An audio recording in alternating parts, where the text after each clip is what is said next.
find our place. I think we're right here, EPO. Okay, so with blood. Okay, so here's what's going to happen today. Once we get into blood clotting, you're going to feel completely overwhelmed and you're going to feel like somebody dumped a pile of bricks on your head. But if you just stick with me for a minute, after I completely dismantle it, I'll put it back together in a simple way for you and it'll start to come. So don't let yourself get completely frustrated, okay? Go ahead. Are you recording? I am. And then the other thing is, I don't know if you noticed, but I posted something for you on melanieb.com that if you don't have it, it's got, this is a summary of the blood clotting. And it's up there for you. And I'm going to go ahead and tell you that the red parts are the parts that I expect you to be able to fill in. The rest of the parts I will provide for you. So blood clotting is really, really complicated. But to me, it's going to be important that you know the areas where something important happens, not the memorization of the entire thing. So I don't know if you, do you have that? Okay, Yeah. You've got it. Okay, good. So I also posted the cortisol regulation one. So you don't have to have this today, but you will have it when you get home, and it'll make you feel a little better about it. Okay, but before we get into blood clotting, I think we did. Did we do?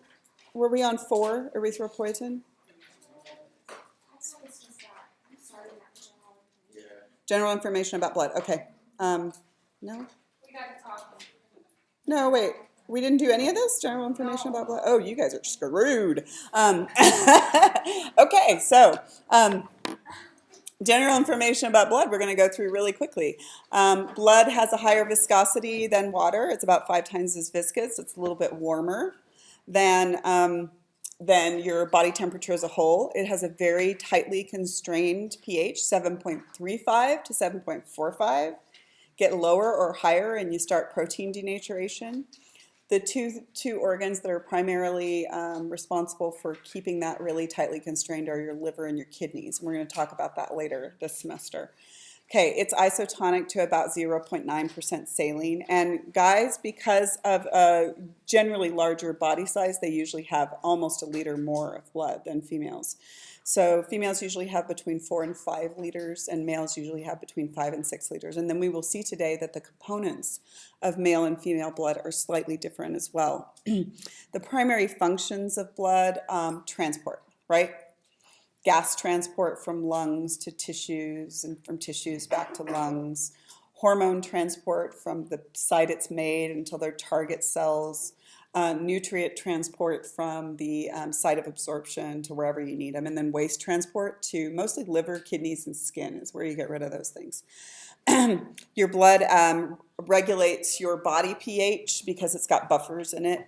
It regulates your ion composition. For instance, you're going to have way more calcium near your bones, but you might need it in your brain.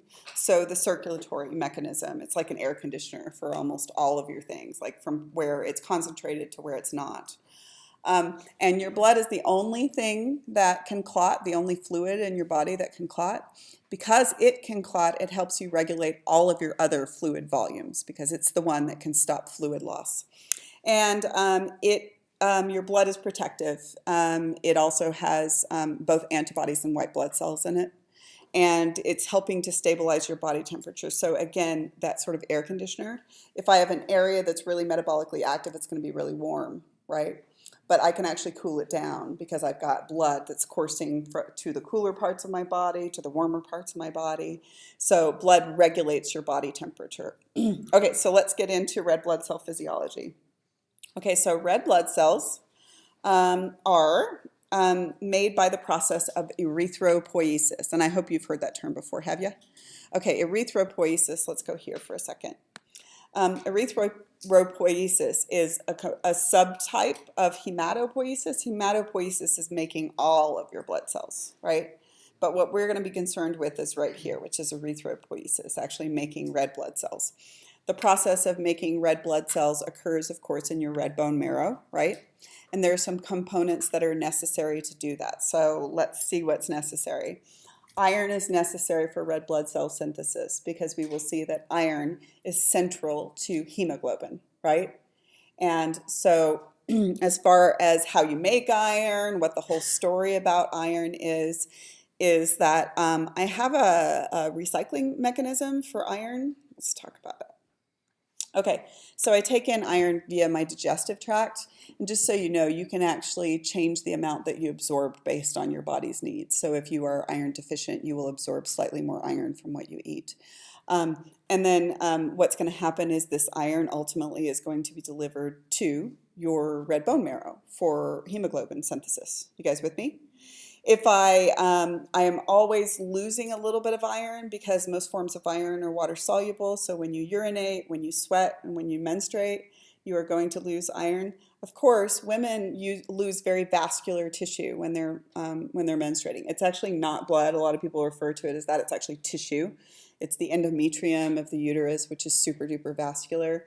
And because it's really vascular, when you menstruate, you actually lose a decent amount of iron. So women are more likely to be iron deficient than men, especially women immediately during and after menstruation.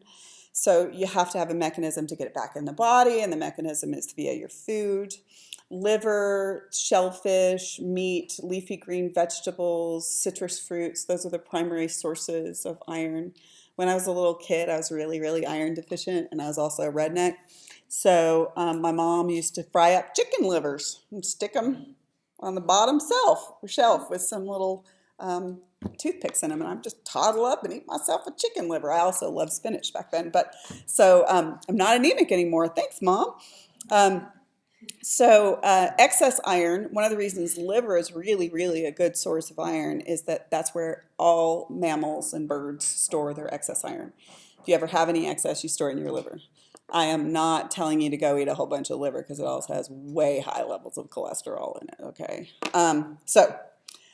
There is this recycling mechanism for iron.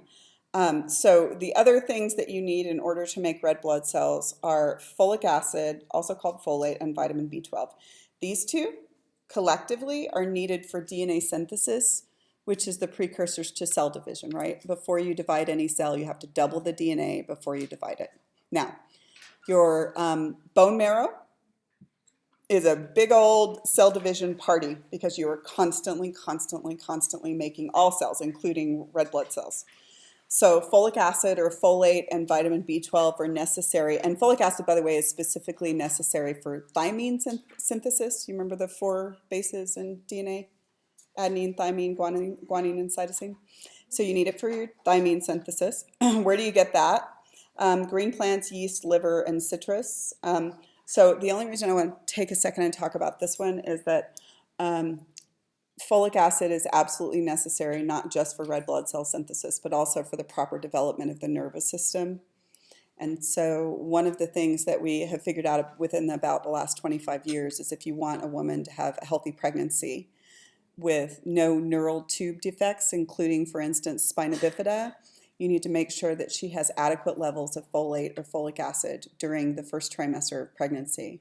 The problem, though, and this is the reason I want to take a minute to talk about it, is that the groundwork for your proper development of your nervous system happens so early on that most women don't know they're pregnant. So during the first 2 weeks post-implantation, you need high levels of folic acid to get everything laid out correctly.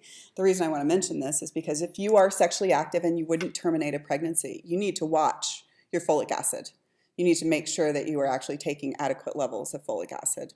Either you're eating plenty of leafy green stuff, or you're drinking plenty of citrus, or you're taking a vitamin that has folic acid in it.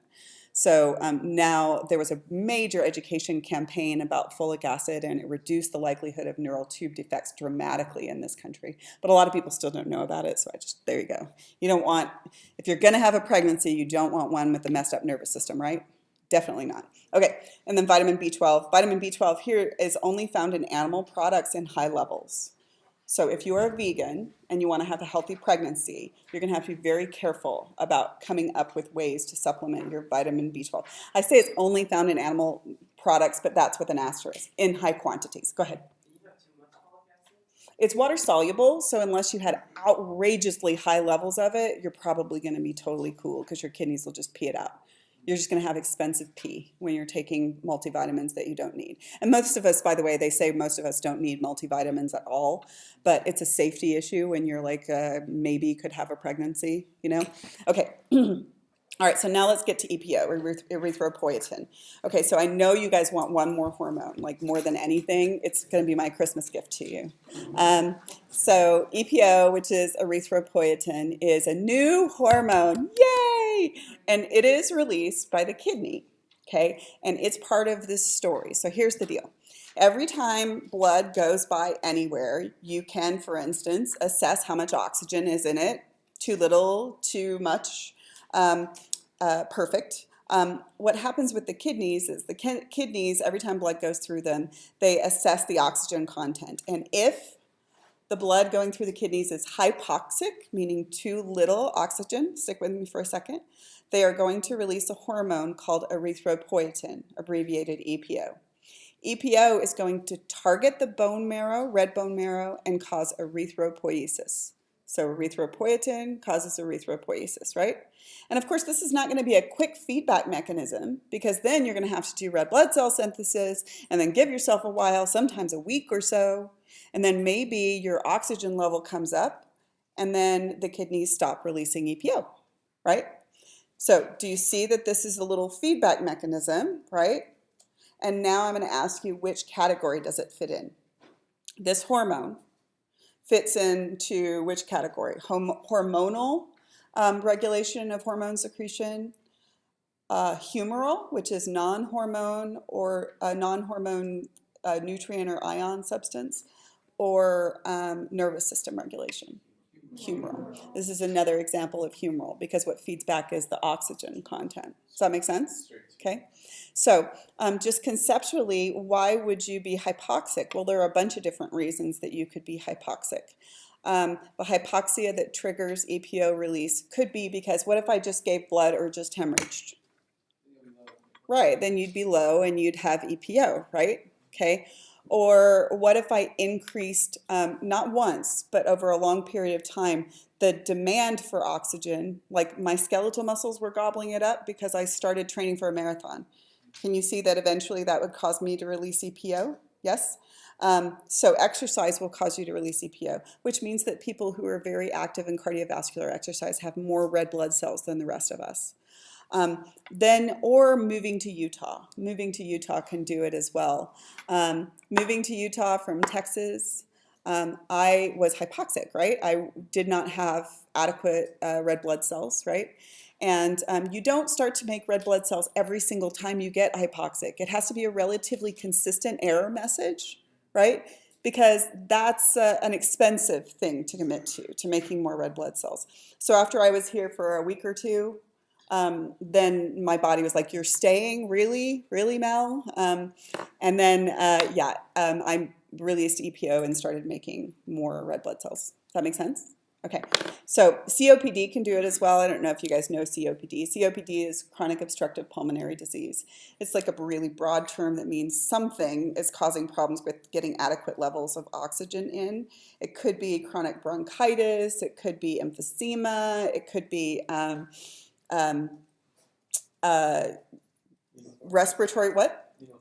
Yeah, it could be a pneumothorax. Almost anything that causes problems with getting adequate levels of oxygen into your system can cause EPO release. Okay, that good? Okay, so now EPO has been genetically engineered. The place that we used to get it when we needed it, I'll tell you in just a second. Okay, so one of the things that EPO would be helpful with is if you're running into a situation in which more oxygen transport, more oxygen presence in your blood would be helpful, like healing, for instance. So let's say we've got a person with leukemia who's being treated with either radiation or chemotherapy or both, right? And what that does, among other things, is completely blast your red bone marrow, which is great because it killed off the cancer, and is terrible because you don't have red blood cells to speak of that are allowing you to heal from the cancer, right? So you've got this sort of double whammy that you're dealing with. Well, one of the treatments is, well, shoot them up with some erythropoietin so they can have red blood cell synthesis, right? And it can help with energy and it can help with healing. Does that make sense? So that's what we have genetically engineered. It's called Procrit. That's one of the brand names that it's sold as. And so what they do is they shoot you up and your energy level comes back up. You start making more red blood cells. But of course, now that it's available, it's being abused because there are a lot of people who would like better oxygen carrying capacity. Among them, of course, cardiovascular athletes like cyclists. Cyclists are famous for blood doping. So what most cyclists do, of course, and cardiovascular athletes in general, once you get into the elite levels, they're going to train at high altitudes, whether or not they compete at high altitudes. But it stops being an advantage when everyone does it, right? Okay, so then how do you get another advantage? The next advantage you get is that, okay, well, I can do blood doping, and there's a couple of different ways to approach blood doping. One of them is I'll just give my own blood, right? Keep it in the fridge for a little while, spin it down, and pack the red blood cells. Give myself a couple weeks to regenerate my red blood cell content, and then shoot myself up with my own red blood cells again. Okay, that's one way you can do blood doping. The other way you can do blood doping is shoot yourself up with erythropoietin. Okay, is there any damage potentially to that? Absolutely, because if you have too many solids in your blood, you can increase the viscosity of your blood to the point that it's difficult to pump. So instead of like pumping whole milk, it's like pumping maple syrup, which can lead to heart attacks and strokes. Does that make sense? It's also, of course, illegal and can get you kicked out of whatever sport you're doing. It's also difficult to detect because athletes are going to have high levels of red blood cells anyway, right? And then they're going to train at high altitude, so they're going to have really high levels. So what they've taken to doing, the last time I checked, I haven't checked it yet, maybe you guys know better than I do. Like in professional cycling, you have a maximum level that you're allowed, and nobody gives a crap how you got higher than that. You're still not competing, right? Yeah, they're like, and it's pretty liberal, this maximum level. Like it's like nothing that any of us would get up to. But if you get above that, they don't care how you got it, you are not competing. And it's higher for males than it is for females because we will see that testosterone also causes erythropoiesis. So that's blood doping. Okay, so testosterone also has an impact on this. Testosterone can also motivate the kidneys to release EPO. And so if you take a cubic millimeter of blood, which is the size of a big juicy drop of blood, male-female blood, then males are going to have almost 1 million more red blood cells per cubic millimeter than females. Yeah, because of testosterone. So if you get up to the elite levels of sport, cardiovascular sport, males and females don't compete against one another. The advantage of extra muscle mass because of testosterone and the advantage of greater oxygen carrying capacity makes it not quite a fair fight, although I'm pretty sure that Serena Williams could kick all your butts. I mean, but and she's got some decent muscle mass, dude, man. Okay, so now let's talk about hemoglobin, our friend hemoglobin. Okay, so primarily, not exclusively, primarily what red blood cells are doing is they are carrying around gases, okay? And they are carrying around gases. This is a hemoglobin molecule. It's got 4 subunits, 2 alpha, 2 beta subunits. The curvy part is protein, that's the globin portion. And then this part right here is the heme portion. So it's literally hemoglobin. Does that make sense? Okay, now the functions of each. The heme portion right here binds to and carries oxygen gas. Yes? Okay, when you bind to and carry oxygen gas, it's like an oxygen ferry, not flap flap, but the other kind. So what happens is as you go through the pulmonary capillaries, you pick up how many oxygen gas molecules onto a hemoglobin molecule? 4. You pick them up there. When that occurs, it's called oxyhemoglobin, and it's bright red. Because just like rust, when iron gets exposed to oxygen, it becomes bright red, right? Here too. So as I go through my pulmonary capillaries, I pick it up and become oxyhemoglobin, and then I send it through my systemic capillaries, and then I drop it off, and I become deoxyhemoglobin. I drop it off so it can be used for cellular respiration, right? And then the blood becomes less red, duller red.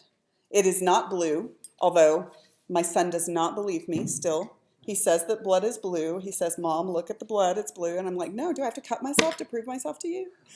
And then the little bugger was like, I'm going to go ask Dad. It's like, don't ask your dad about biology. Luckily, my husband is humble enough that he's like, that is totally a mom question. You got a video game question? I'm your man.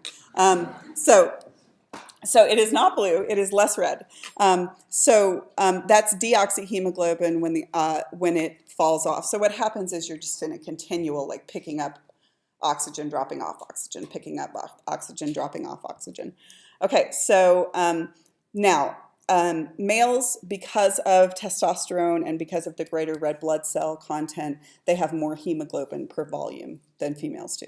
So the combination makes better oxygen carrying capacity. So we've got oxyhemoglobin and we've got deoxyhemoglobin. Now, what some of you guys may or may not really realize is that in addition to carrying oxygen, hemoglobin also carries carbon dioxide. But it doesn't outcompete oxygen because it's not carried on the heme, it's carried on the globin. Okay? It actually is sitting in a different seat on the ferry, right? So what's going to happen as, again, you go through the cycle, as you go to the pulmonary capillary beds, the carbon dioxide will get up, get breathed out, right? And then as you go to the systemic capillary beds, the carbon dioxide will sit on the globin, right? That makes sense? Now, that's not the way that you carry most carbon dioxide. You carry most carbon dioxide in the bloodstream as the bicarbonate ion, HCO3 minus, and we'll come back to that. I'll get that in the next set of notes. Okay, so now what happens, oh, I like this. This is cute. Oh my God, hemoglobin. So now let's talk about the fate. I don't know. I was just entertaining myself this morning. There's another really cute one, but I ran out of time for it. Okay, so let's talk about the fate of your red blood cells. What's a red blood cell's life cycle? Well, they get the crap beat out of them as they're going through the system. They go like around acute turns. And some capillaries aren't much bigger, wider than a red blood cell to begin with. So they need to be recycled. A red blood cell usually only lasts about 120 days. And as it goes through your spleen and your liver, they take a look at it every time it goes through to see if it has another round left in it. If and when it doesn't, if and when it starts to look haggard, just looks like hell, then the liver, for instance, can decide that's it for you. And what the liver does is it breaks it down and it saves the valuable components. So it, for instance, breaks down hemoglobin, right? And it sends the amino acids back into the bloodstream because there's no reason to waste something like that. Sends the iron back into the bloodstream so that you can send it right back to the bone marrow. Does that make sense? But then you are left with some insoluble components that are not easy to get rid of, and those are like the pigment bilirubin. Bilirubin is a bile pigment. It ends up being stored in your gallbladder, but it also ends up getting dumped into your digestive tract and into your urine. And bilirubin is the reason your poop is that color, right? That's sort of unpleasant green that you would like never, literally never paint a wall ever, right? Because you're like, oh, apparently that's poop color. What? Some people do. Yes, they do. My kids love knowing stuff like that. So you just go tell them, I know why your poop's that color. Bilirubin is the reason. It's those insoluble components, and it is primarily from breakdown of red blood cells. And if you have over hemolysis, too much hemolysis or too little, the color of your poop changes. Whoa. You can be a poop scientist. It's called a scatologist. It is, honest. Scatologist. Briefly, let's talk about some clinical connections. Anemia is just reduced oxygen carrying capacity, okay? There are multiple reasons that you could be anemic. You could have, by the way, they'll all have similar symptoms. You'll be shortness of breath, kind of tired, lethargic, maybe chilly, a little pale. You could have hemorrhagic anemia. Immediately after you lose blood, you're going to be anemic, right? Does that make sense? Hemolytic anemia is when something causes hemolysis, like if you have a mismatched blood transfusion, that will cause hemolysis. Malaria, the reason malaria makes you so damn exhausted is that malaria is an internal red blood cell parasite that causes hemolysis. A little first world versus third world story for you here. Before we figured out how to make EPO in the lab, we used to buy urine from third world countries where malaria was prevalent. And then we would extract the EPO from it and then sell it in the United States. I keep trying to tell myself that obviously we gave some aid, right? And we like gave, but I don't trust it. You know, we probably didn't. We probably just like skipped off with the like, oh, I got some free pee. Okay, so aplastic anemia is if something destroys here, right? Then you're going to have destruction of red blood cells. You're also going to lose all the others. Aplastic anemia is problematic because if you destroy the red bone marrow, you're going to end up not just with red blood cell problems, you're going to also end up with white blood cell and platelet problems as well. Okay, so nutritional anemia, really common for women. If you lose iron during menstruation, then a lot of times the iron deficiency anemia can happen at certain points in your cycle. Renal anemia, if there's anything wrong with your kidneys, you can have anemia. Pernicious anemia, I love the word pernicious. This is an old people disease mostly. As you get older, you stop making this thing called intrinsic factor, which allows you to absorb vitamin B12. And so you can get anemia related to that. And vitamin B12 supplements don't help because you can't absorb it. So injections will help with vitamin B12. And then there's some hereditary anemias. I don't know if you guys have heard, I'm sure you have, sickle cell anemia. Sickle cell anemia is a genetic form of anemia. It's most common in people of Central African descent and also some parts of Asia. Because, strangely enough, there was a genetic advantage to being a carrier for sickle cell anemia in that it made you less susceptible to malaria. So the malaria parasites don't like things that are slightly sickled. And so people didn't die of malaria and survived when they were carriers of sickle cell. So it ended up, even though it's a potentially deadly disease, it ended up being more common in the population than you would imagine. It's just a little natural selection, little hiccup that occurred. So that's sickle cell anemia. Okay, there are other anemias as well. If you are really, really lazy, you don't have that many red blood cells. And hypothyroidism. Thyroid is metabolic, and it can cause red blood cell metabolism issues as well. Okay, so now we're ready to get into hemostasis. Okay, so hemostasis is not the same as homeostasis, so be careful about spelling that. What does hemo mean? Blood. And stasis implies stability, right? So what hemostasis is the cessation of bleeding, right? Cessation of bleeding when a blood vessel is damaged.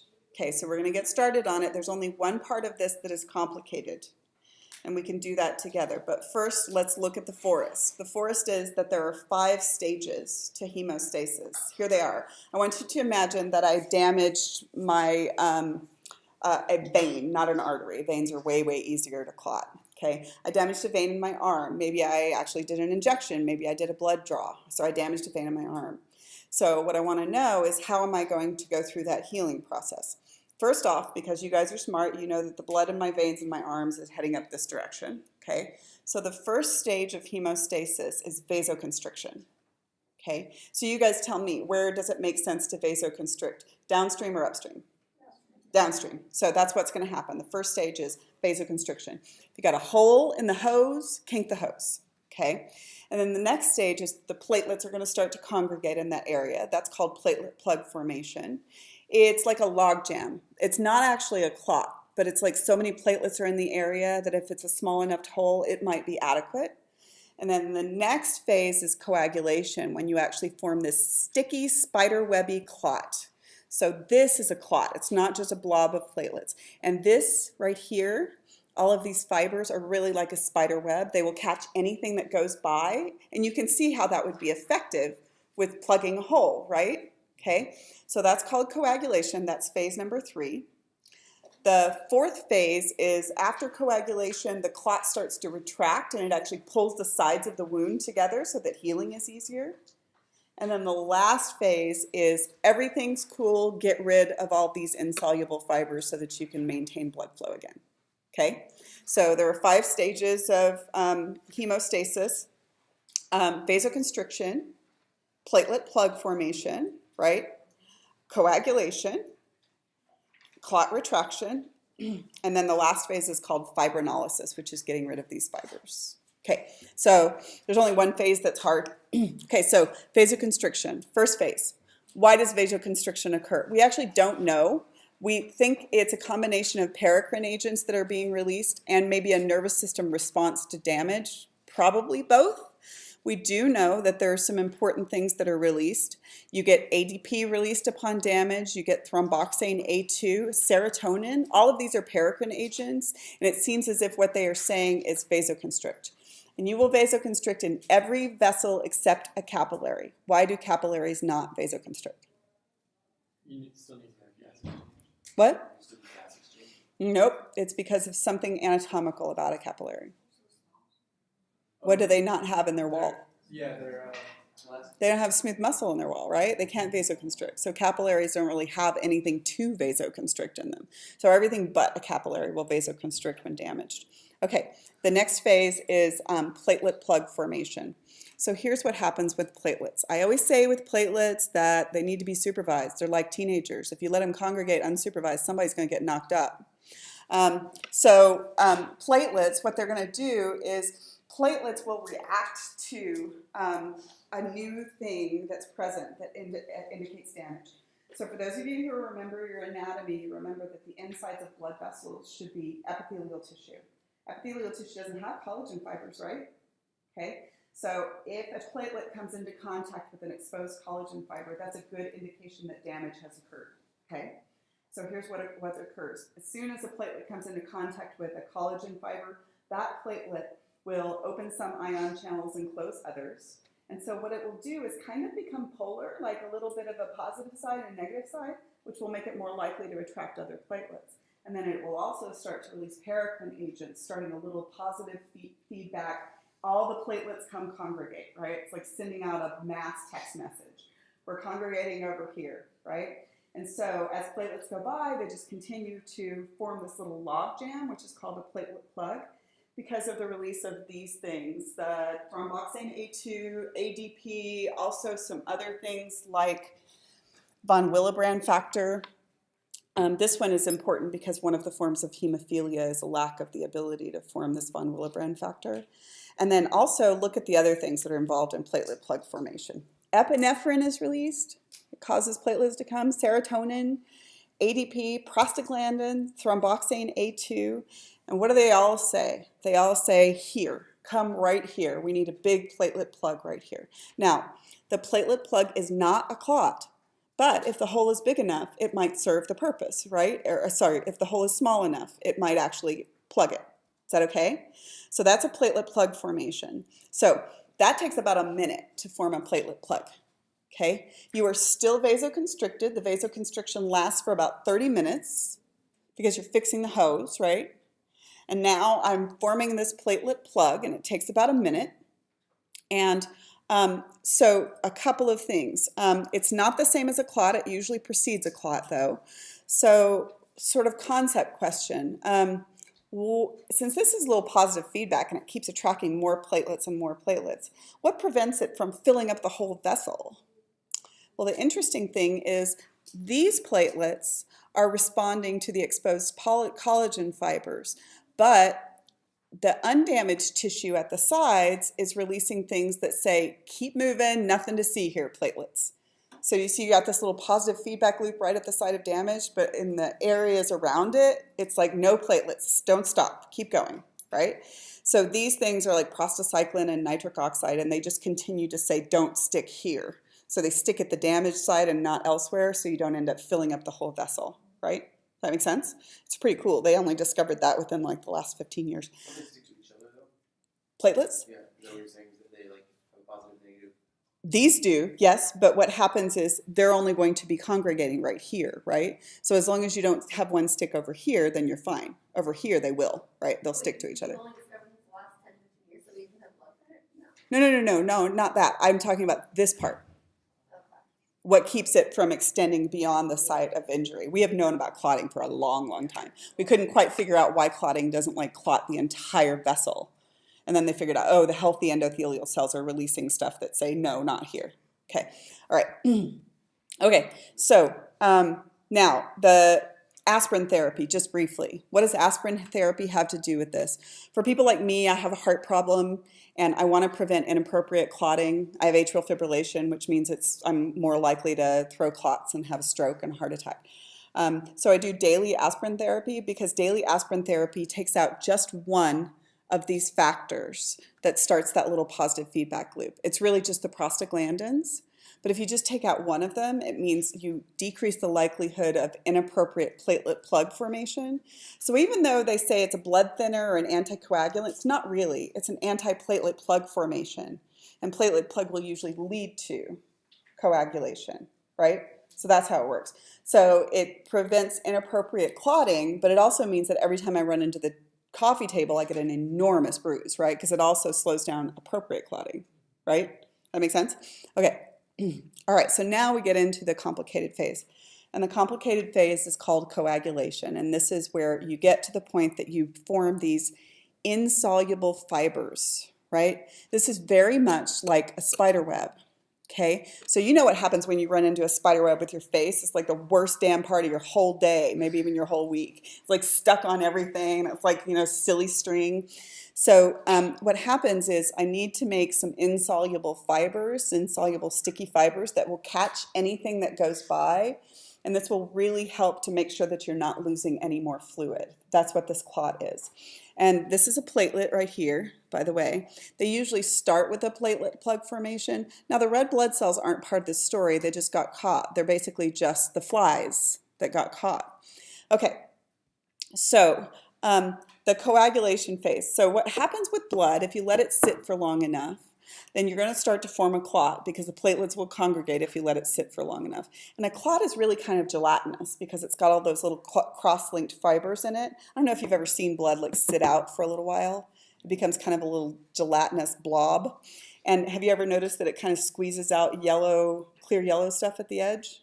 Okay, kind of like when you get a road rash too. If you ever had a road rash, and then as it starts to clot and heal, you push out this clear yellow stuff. That clear yellow stuff is called serum, and what that is all of the components of blood plasma except the clotting factors that stay in there. Okay, we'll come back to serum in just a second. So it's basically becoming gelatinous. Okay, now what this is, clotting, the formation of those spider webs is a cascade reaction in which what happens is I activate one factor and then that factor activates the next one and then that factor activates the next one. It's a cascade reaction. Most of the factors are made by the liver. So again, if you got liver problems, you're going to have blood problems. Are you seeing that the liver is pretty damn important in the whole physiology story? When I used to teach physiology in Texas, I always made people do a liver paper at the end in which they had to like come up with every single function of the liver. Those are terrible to grade because people don't know how to write. So I was just like, I don't think that's worth my time. So liver paper in your head. Some people were amazing writers, but then there were the others. Okay, so most of these factors are present in the blood plasma all the time, but in inactive form. So let me just show you this. Don't freak out. You're not going to have to learn it in this kind of detail. I'm going to tell you where we're trying to get. Here's where we're trying to get. Fibrin, which is the spider web. Okay, that forms the clot.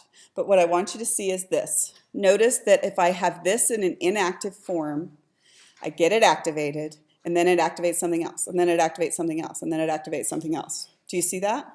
So one of the things that I want to show you, even though I don't make you memorize every part of this, and some physiology professors do, I want you to see that it's not as complex as it originally looks because the Roman numerals, factor 12, factor 12A is just after you activate it, okay?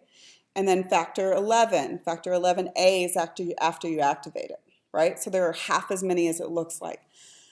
One question can come up is, why the hell are they not in order? Because they are not numbered for how they act. They're numbered for the order they were found. Sorry. Okay?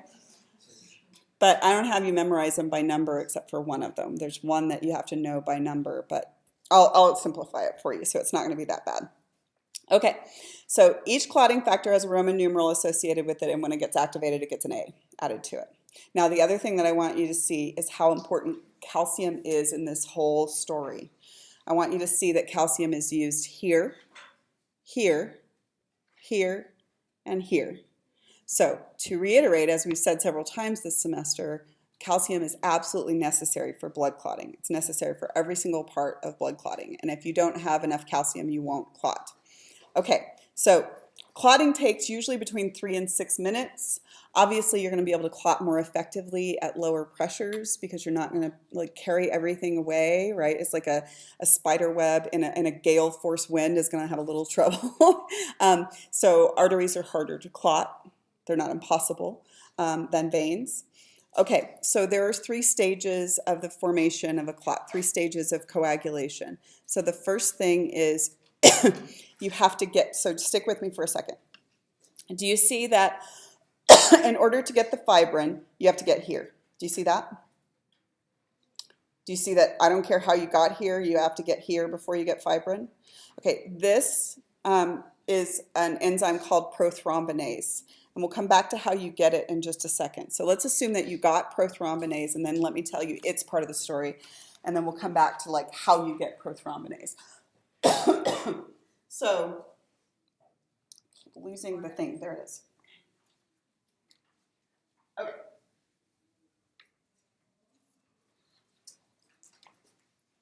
So to simplify this, so you need to get prothrombinase, and I'll tell you what it does and how it's related to the story, and then we'll come pick up how you get prothrombinase.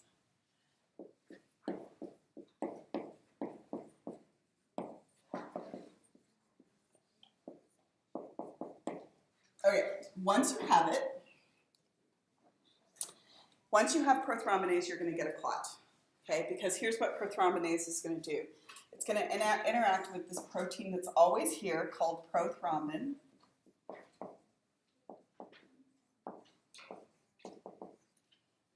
And it's going to take prothrombin and convert it to thrombin.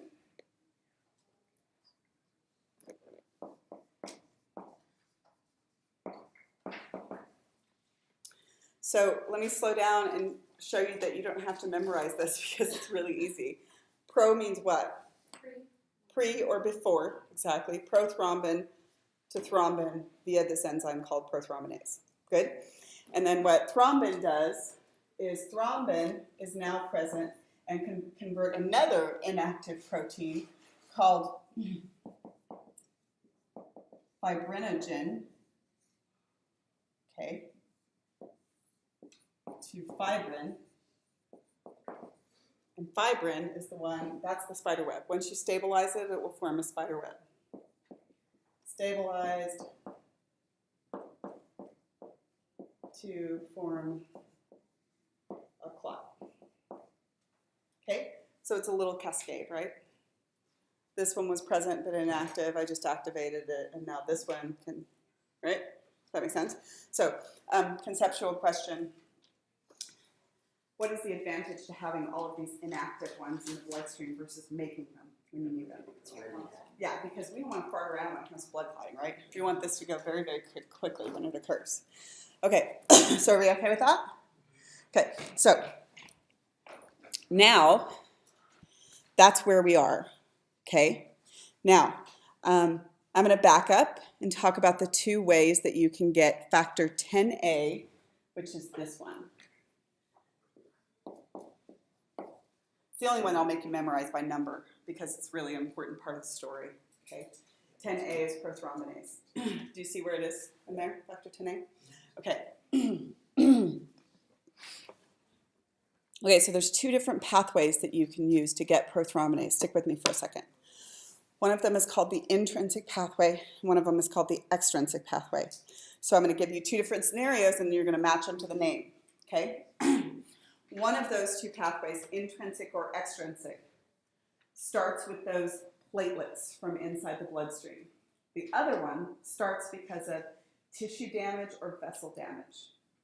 So which one, intrinsic or extrinsic, should be starting with the platelets from within the bloodstream? That's the intrinsic pathway. The other one is initiated by tissue damage or vessel damage, and that's the extrinsic pathway. Now, it doesn't matter because ultimately you are going to get to the same place. What if I actually had both platelets and the vessel wall damage, like when I just actually did blood draw? Then I would have both of them converging and I'd just get the response faster. Does that make sense? Because it doesn't matter how you get prothrombinase. Once you get it, you get a clot. Go ahead. I thought the contact with the collagen would happen from its tissue damage. It does. So we're going to go back in just a second and we will sort of reiterate that and reinforce it. That's a good question. All right, so you ready? Intrinsic and extrinsic. I'm going to simplify them and then I will reinforce his question and then we'll come back and like make it make sense to you. Okay, so prothrombinase can be formed by two different pathways. Okay, the first extrinsic pathway. So let me look at the extrinsic pathway here. There are a lot of parts of the extrinsic pathway, but the thing I want you to see is the extrinsic pathway will involve something called tissue factor, often abbreviated TF or TF3. Okay, so keep that in mind, and ultimately you're going to have the extrinsic pathway, tissue damage, tissue factor, and then you're going to get prothrombinase. Okay, intrinsic pathway. Intrinsic pathway, what you are going to get is, instead of tissue factor, I am going to have platelet factor, PF3. You with me? Okay, platelet factor, PF3. Okay, so it actually starts to clarify if you just give it a second. The extrinsic pathway will ultimately cause release of tissue factor, which will get you prothrombinase, right? The intrinsic pathway will get you platelet factor, which will get you prothrombinase, right? And ultimately, it doesn't matter how you got there because once you get to prothrombinase, you are at what's called the common pathway. Because, does that make sense? Because then you're going to get a clot, okay? So the intrinsic pathway is initiated by chemicals from inside the bloodstream. Those sticky platelets that we talked about, when they come into contact with collagen, right, they will start to release platelet factor 3, okay, which will start a clot. So are you more or less likely to have a clot when you have a congregation of sticky platelets? Way more likely. But just so you know, conceptually, you can actually accidentally start a clot if you have platelets that start to congregate even without collagen. So remember, if you just catch one because your blood vessels are lumpy or you've got atherosclerosis, then the platelets, that's why I said that you don't want platelets to congregate unsupervised. So even without the collagen, they'll start to get together and they'll go, oh, I know what to do now, right? Make a baby. No, make a clot is what they're going to do, right? Okay, so inappropriate clotting, therefore, think about this, guys, for a second. Inappropriate clotting is usually a result of an accidental activation of which of the pathways? Intrinsic pathway, yes. It's usually because of an accidental activation of the intrinsic pathway. Go ahead. So does the tissue factor just totally bypass platelet? Yeah, it doesn't need platelet factor at all. I thought it was like one of the stages is the platelet plug and then the coagulation. You don't have to have a platelet plug to have coagulation. So you can have coagulation without the platelet plug, and you can also have the platelet plug without coagulation. But since there's so many platelets around, can you see that you're very likely to get, yes? Is there an example where it's specifically only the tissue factor rather than... Not that I can think of. Let me think about that. Let's see if I can come up with an example that's not a fib. I don't want to lie to you. Even if it would make a good story, you're going to find me out later if I lie. Okay, so the common pathway begins when you get there, right? And then it doesn't matter how you got there. Of course, in most situations in which there was actual damage, you would be doing both of them simultaneously. That makes sense? Yeah. After an injection, after a blood draw, you would be doing both of them simultaneously. Okay, so now let's simplify it, okay? Make it make sense. And then I will show you the figure that I showed you guys at the beginning, okay? So this is how you read this, and this is just a simplification of the story that we were telling. The extrinsic pathway, you ready? The extrinsic pathway is activated by tissue damage, right? Which releases tissue factor 3. Are you guys reading with me? Yeah? Which activates prothrombinase, right? That's where the common pathway starts. Prothrombinase does what it does, which is converts prothrombin to thrombin, yes? And thrombin converts fibrinogen to fibrin. Fibrin is stabilized to form a clot. And it's actually the stuff that stabilizes it is just called FSF, which is fibrin stabilizing factor. Everybody okay? Okay, so let's go back to the top. Okay, so the intrinsic pathway. Usually the way the intrinsic pathway starts is because those sticky platelets because of exposed collagen, right? So I get an injured vessel with exposed collagen, which causes sticky platelets, and then the platelets start to form a platelet plug, but then in addition, they also start coagulation because they release platelet factor 3, okay? And platelet factor 3 activates prothrombinase, right? Which converts prothrombin to thrombin, which converts thrombin converts fibrinogen into fibrin, which gets stabilized to form a clot. Okay, so back here one more time. Do you see that when you actually get platelet factor 3 or tissue factor, either one, you get activation of prothrombinase, right? Do you see that? So either one could actually get you there. Is that okay? Okay, so this is the simplified story, and now all we have to do is pick up a couple of other things, and then we'll go back and look at the figure that I posted for you guys. Okay, so picking up just a couple of other things. I'm not going to make any more memorization, but I do want you to know that blood clotting is like really complicated. If you look at it in detail, there are at least 13 different factors that are involved in it, including calcium. One question, which pathway, extrinsic, intrinsic, or common, is calcium required for? All of them. Do you see? Intrinsic, extrinsic, common. Okay, so all of them. Calcium is necessary for every single part of the story. So you got a calcium problem, you're going to have a clotting problem. And then the other thing is I want to talk briefly about vitamin K. Okay, vitamin K is a lipid-soluble vitamin that's produced primarily by these natural flora in your large intestine. Okay, and you absorb it from your large intestine. And vitamin K is necessary for the liver to make prothrombin. Okay, stick with me for a second.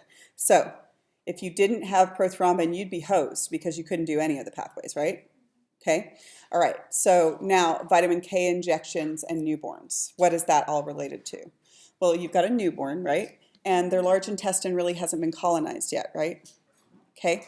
So what happens is you have a newborn, you don't have very much vitamin K to speak of, and you have no prothrombin. So if somebody pokes you, you're going to have trouble with clotting. Do you see that? Okay. And of course, a lot of times we have to poke newborns, especially if they're hospitalized. So what we do in this country quite often is we give them a vitamin K injection to allow them to sort of be protected with blood clotting until they colonize their intestine, which takes about 8 days. It's not too long, right? But I'll tell you one thing. Oh my gosh, my OBGYN, who I still see because they're a specialist, he's really good with my heart,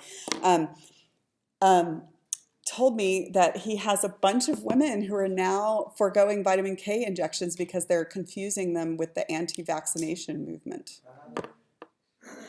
I'm like, oh heavens, come on. That is not a vaccine. It's actually just a vitamin. But they're like, I'm not poking my baby. I'm like, all right, whatever. And he's like, I roll my eyes so hard, I see the back of my brain so many times, but you just can't make people's decisions for them. So yeah, luckily, most of the time, nothing terrible happens to their babies, but it's not probably a good choice.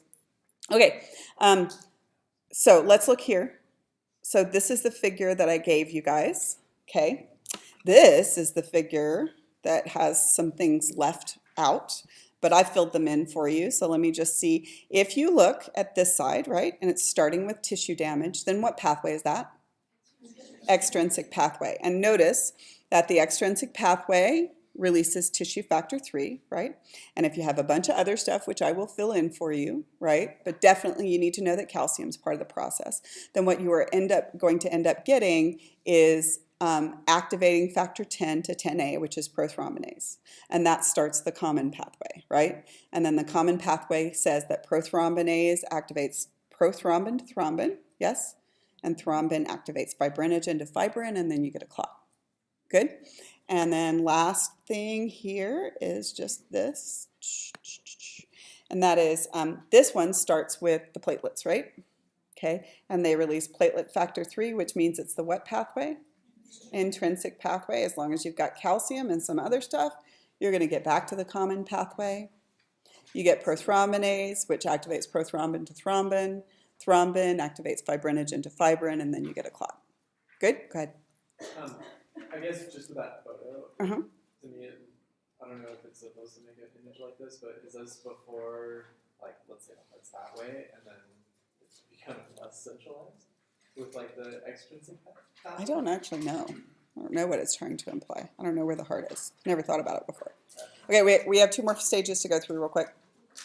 Just take a second. The easy part, the hard part's done. I'm not going to test you on clotting considerations, but these 2 we do need to get through. Okay, so clot retraction phase. Fascinatingly, guess what? Platelets have actin and myosin in them. And as you get to the point that healing has occurred, the actin and the myosin will actually start to pull on the spider web, and they actually pull the sides of the wound closer together, which makes healing occur more readily. So that's called the clot retraction phase. If you have a road rash, that's also usually when the serum gets squished out, right? When it starts to pull together. And then the very last thing is this, and that is the fibrinolysis phase. And I've already written it up here for you, and I'll let you take it down, but let me describe to you what's going to go on. The last stage is cool, everything's done. Now I need to get rid of the spider webs if I want good blood flow again, right? Okay, so what was the spider web composed of? Fibrin. So here is the fibrinolysis phase. As the tissues start to heal, the actual vessel is all healed. What happens is the tissues will start to produce something that they don't produce when they're damaged, right? And it's called TPA, which is tissue plasminogen activator. And here's what it does, guys. It takes plasminogen, which is always present, and makes it into plasmin.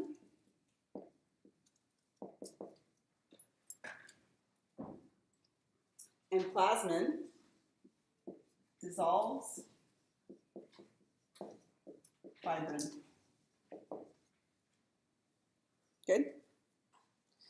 So when everything's healed, it's just this little bitty like cascade, okay? And last thing, as you guys are leaving, TPA is an incredibly powerful clotbuster for obvious reasons, right? Can you see how it would be incredibly powerful? It's also outrageously expensive to produce for reasons I don't understand. But they do give it never outpatient because it's too powerful. You bleed out if you like run into anything.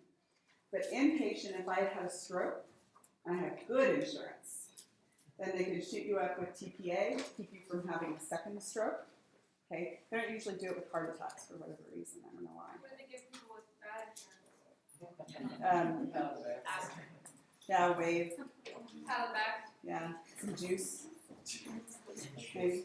I don't know. So that anyway, that's TPA. So the last part of it will not be on your test, the clotting considerations. We'll probably revisit those as we get into cardiovascular system. Okay. What? Everything you taught. Everything I taught today. Huh? Yeah. No, we are. It's not that hard. I just simplified it. You said that it makes it down. So you apply You apply tourniquets to.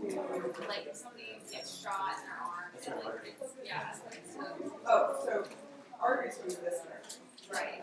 So if you apply a tourniquet up here, this would be the blood going down. Yeah. So it's stopping the blood loss. Specifically talking So about. I was talking about a vein. Now you can't apply to arteries as well, but it's hard to apply. So how does it's So- like a power or a crescent, and you go into that artery, or you want it really hot and Military has but it's like really hot, like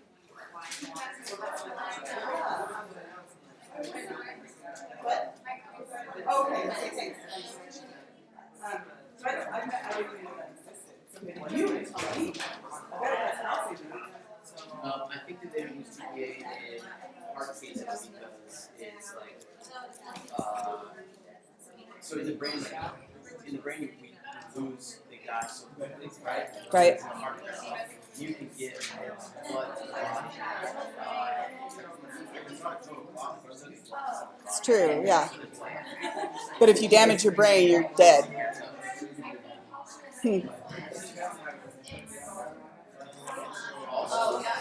So what you're saying about so we have bacteria in our intestines that create vitamin K. Yeah, they make vitamin K. That's like, Pretty cool, huh? mind blowing. I know